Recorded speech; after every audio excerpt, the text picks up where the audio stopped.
भगवान, क्या अनन्यता बाहरी क्रियाओं का विषय है या ये आंतरिक भाव का विषय है? तीनों। तुम दो बात बोले, हम तीनों। बाहरी क्रिया शरीर से संबंध रखती है, आंतरिक चिंतन मन से संबंध रखता है, और स्वाद लेना और बोलना, इसमें दो एक है रसेंद्री और एक है वाकेंद्री, तो एक है ज्ञानेंद्री और एक है कर्मेंद्री। इन दोनों का सुधार होना चाहिए, तीनों सुधरने चाहिए। इसमें भोग लगाकर भगवान का प्रसाद पाओ, अन्य रसास्वादन न करो। जो भगवान को अर्पित नहीं किया गया वो हम नहीं खा सकते, ये नियम लो।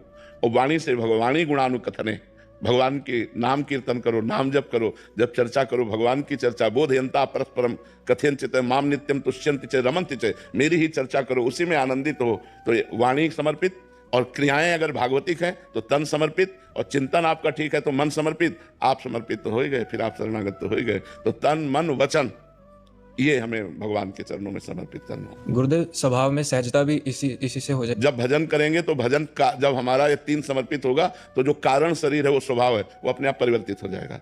जब हम आसुरी प्रवृत्ति के कार्य करते हैं तो हमारा राक्षसी स्वभाव हो जाता है, और जब भागवतिक प्रवृत्ति के कार्य करते हैं तो स्वभाव भागवतिक हो जाता है।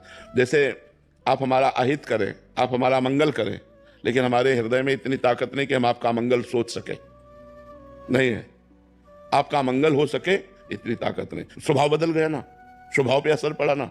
तो हम जो भजन करते हैं या जो हम क्रियाएं करते हैं उसका प्रभाव स्वभाव पर पड़ता है। तो क्रियाओं से ही तो स्वभाव से ही क्रिया। तो जब हमारी भागवतिक क्रिया है तो भागवतिक स्वभाव हो जाएगा, आसुरी क्रिया है तो आसुरी राक्षसी स्वभाव हो जाएगा, तो स्वभाव भी बदल जाएगा। क्रोध बहुत ज्यादा हो जाता है गुरुदेव कभी। अभी ये सारे दोष हैं, एक ही दोष थोड़ी है। दोष वर्णन करोगे तो सब ढेर सारे दोष हैं, एक दो दोष है क्या। लेकिन सब दोषों का नाश करने के लिए भगवान नाम गरज रहा है। खूब भगवान नाम जप करो, नाम जप से ही सब ठीक हो जाएगा। आप जपते रहो, बस लगे रहो, लगे रहो, तेरी बनत बनत बन जाए, धीरे धीरे धीरे धीरे बन जाएगा। निकिता पांडे जी, लखनऊ से। श्री हरिवंश महाराज जी, महाराज जी, भक्ति का सबसे शुद्ध रूप क्या है? आंसू, सेवा या निशब्द प्रेम? नाम जप। प्रेम तो नाम जप के बाद आता है। प्रेम में आंसू गिरते हैं और प्रेम में ही संकल्प विकल्प बंद हो जाता है, तो निशब्द स्थिति हो जाती है।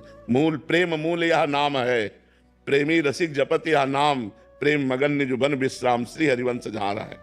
प्रेम प्रवाह परे जन सोई, तब क्यों लोक वेद सुधि होई, जब हरिवंश कृपा करी, व्रत संयम तब कौन कराई, संतत सकल सुनो चितलाय, श्री हरिवंश प्रताप जस। प्रेम का मूल नाम है, और नाम के प्रवाह से ही प्रेम प्रकट होता है। जब नाम निरंतर चलता है तब प्रेम और जब प्रेम प्रकट होता है तो निसंकल्प स्थिति, अश्रु प्रवाह, रोमांच, गदगद कंठ, ये सब प्रेम की दशाएं प्रकट हो जाती है। तो हमें मूल पकड़ना है, नाम।